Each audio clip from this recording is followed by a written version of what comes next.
Bigyan mo ako ng pera, ako nang punta ng ICC doon. Ako na mismo magpa-imbestiga doon. Ang tagal nila. Hurry up! Kasi baka matanda na ako, mamatay ako. You might miss the pleasure of seeing me standing before a court and hearing the judgment, whatever may be. Pero ako, sabi ko, ginawa ko para sa bayan, ginawa ko para sa mga anak natin. You never know kung ano yung resulta sa mga druga sa mga bata. You'd never know the sacrifice of the parents. You'd never know the misery. And kita mo naman sa lahat ng Pilipinas. And you'd never understand the suffering of a parent or a brother or sister na nakita niya naggunggong na ang anak niya. Pinaaral mo kindergarten, grade school, high school, pagdating sa college, bigyan mo ng droga tapos nagunggong na, and you render the human being inutil. Yan ang masakit sa akin nung na-mayor ako. Kasagsagan yun ng droga. Hindi ko katanggap-tanggap. Kaya kita papatayin talaga. Prangkahan. Hindi ko matanggap. So that's You're asking questions that are pertaining to COA. Ano? Hindi naman ako COA. Mayor ako tapos presidente. You want to say that I have to tatanong pa ako ulit to make a second investigation or a second guess? Do you expect me to do that? Mr. Chair. Wala ka bang mayor na kilala? Tinawag yan, sir, ng intelligence pati confidential. Kaya huwag kang magtanong kung anong confidential ginawa ko. Confidential nga eh. I am protecting the interest of the Republic when I dispense confidential fund to the military and the police. Do not make me account for something which I cannot do legally. That is not allowed by law. I am prohibited from doing it. Thank you, Mr. Chair. Mr. Chair, sa dating hearings ng Quad Committee, retired Police Colonel Edelberto Leonardo confirmed na merong reward scheme for police personnel under the drug war of former President Rodrigo Duterte. At meron din pong isang interview mismo sa dating Pangulo na kaya gusto niya ay INC, yung merong key roles sa drug war, ay dahil nga kapag INC daw, mapagkakatiwalaan sa pera. So gusto po nating ma-confirm, given the presence of the former President, kung totoo yun na INC yung mapagkakatiwalaan sa pera para dun sa reward system.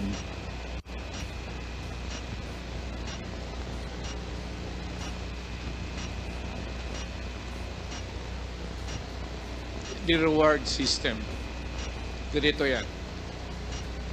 Lahat ng governors pati mayors ginagawa yan.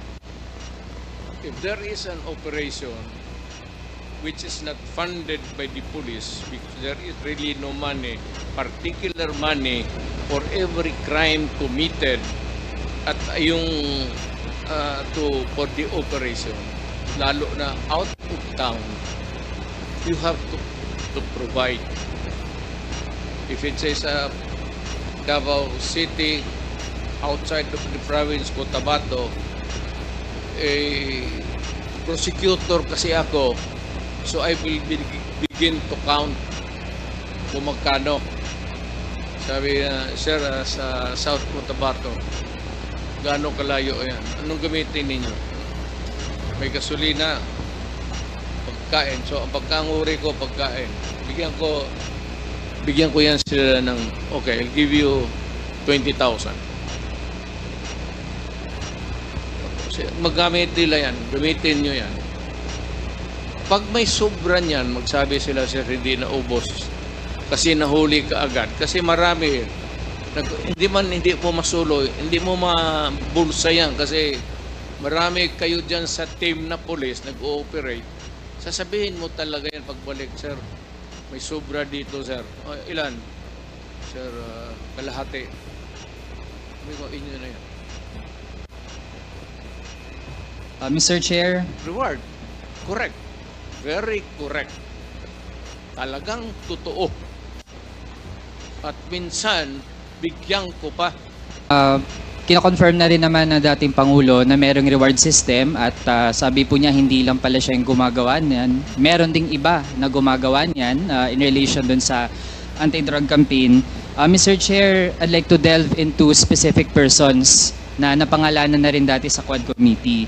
Nabanggit din ng dating Pangulo sa Senado, merong pong alias Smoking na tagabigay ng pera sa mga pulis para sa drug war operations. Ito pong si Smoking ay bahagi po dati ng Presidential Management Staff. Tama po ba, Mr. Chair? Yes, an employee of the management staff. Mr. Chair, bakit kinakailangan na isang taga-Presidential Management Staff ang tagabigay ng pera? Saan po ba nanggagaling yung pera na siyang ginagamit para dun sa reward The system? Peace and Order Fund of the government. Huwag mo namang sabihin na ako pa ang magbigay doon sa mga pulis. Do not expect me to go down from the office at sabihin ko mag-distribute ako. Mr. Chair, yung Peace and Order Fund, saan po yun specifically nakalagak? Galing po ba yun sa pondo ng Office of the President? Lahat ng opisina, sir, from the President down to the Governor, Mayors, may Peace and Order Fund. Discretionary yan. Ng Mayor, ng Governor, ng Presidente. Mr. Chair, yung Peace and Order Fund sa mga local government units natin, yun po ay kinukuha mula dun sa confidential fund. So kung sa Office of the President, lalo na't meron ding allocation for confidential and intelligence fund, dun din po ba kinukuha yung Peace and Order Fund para dun sa reward system? I will not answer your question. I do have to make an accounting of what I did as President. That's official and personal to me.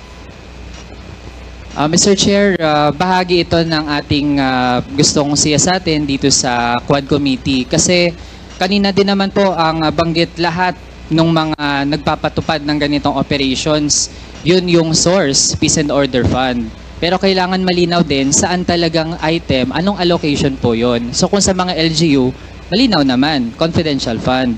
Pero sa Office of the President, dahil po actually ay iilan lang naman yung mga line items doon at kung meron dyan na pinakaswak para dun sa Peace and Order, yun po ay confidential and intelligence fund. So gusto po nating ma-confirm lang, dahil po nalaman natin meron talagang reward system at merong pinanggagalingan yung pondo para dun sa reward system. Sir, sandali. Medyo papahingin mo lang ako ng 1 minute suspension. Kaya tinawag yan, sir, ng intelligence pati confidential.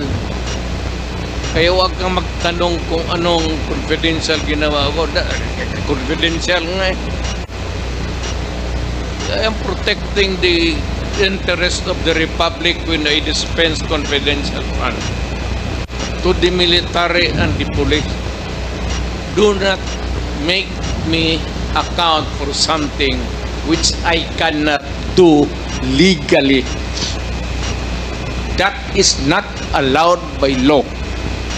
I am prohibited from doing it. Mr. Chair, I believe hindi tayo pwedeng sabihan dito sa committee na hindi tayo pwede magtanong lalo sa mga bagay na relevant dun sa ating investigations. And Mr. Chair, I was not even asking kung sino yung mga hanggang sa level ng mga regional police units, sino-sino mga nakatanggap. I was simply asking yung nature ng paggamit ng pondo na iyon.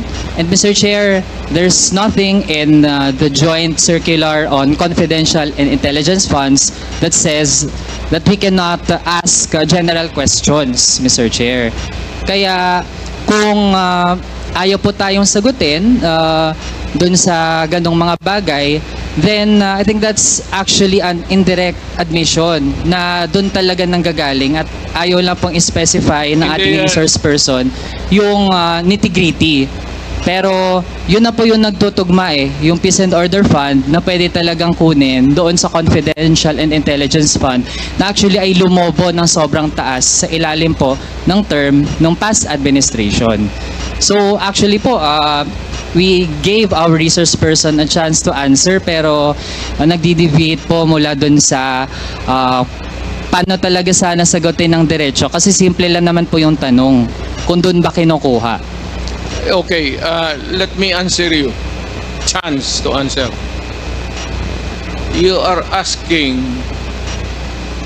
as if you were from the COA.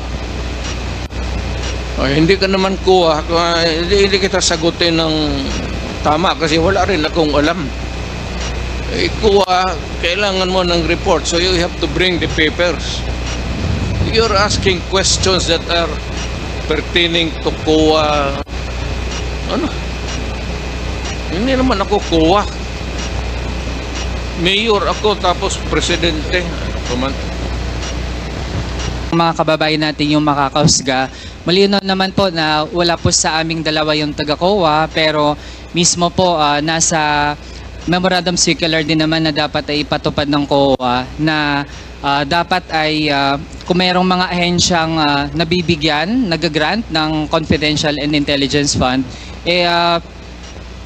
dapat po hindi nga yan in the first place nakatago mula sa mga kababayan kasi the fact na nakatago po yan, ito po yung nangyari.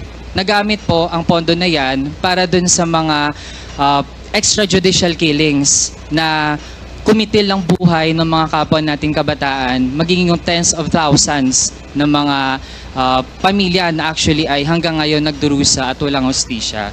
So, kasunod nating tanong, Mr. Chair, dun sa paano ba nabubuo yung mga drug lists ng itong tina-target ng war on drugs ng dating administrasyon. Sino po ba yung mga nagbuo ng drug list? At ito yung mga kasama dun sa tina-target ng war on drugs ng dating administrasyon.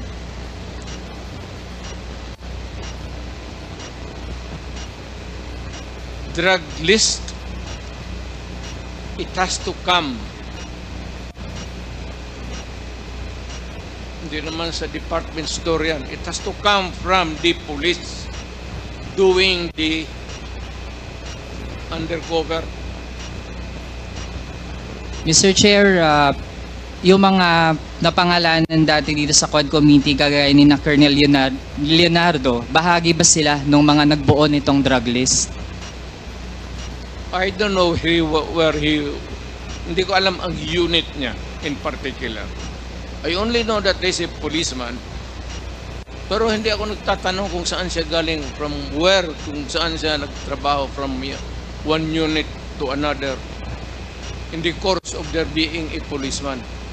Marami yan silang dinaanan. They are not just there diretso. So, yung tinatanong mo should be answered by Leonardo, not me. Mr. Chair, lalo na't ang drug war ay ang number one reference nito ang pronouncements ng dating Pangulo. Kaya po, we have every right to ask our resource person tungkol dun sa pagbubuo ng mga drug list. Mr. Chair, ano po ang vetting process bago ma-finalize yung mga drug list? Ano pong pinagdadaanan? Halimbawa, may nagsabi, ito, involved to sa kalakaran ng droga. Paano po natitiyak na yung final na version ng listahan, yun talaga ay yung mga merong sapat na batayan para masama dun sa listahan? Wala akong vetting committee as president or mayor. Trabaho ng pulis yan. Hayaan mo sila sa trabaho nila. Tama man o mali, kanila yan. Ako dito sa aking trabaho, tama o mali, sagot ko. Pero yung vetting, bakit? What? Ang mayor mag-vet pa? You want to say that I have to, tatanong pa ako ulit to make a second investigation or a second guess? Do you expect me to do that? Mr. Chair, Wala ka bang mayor na kilala?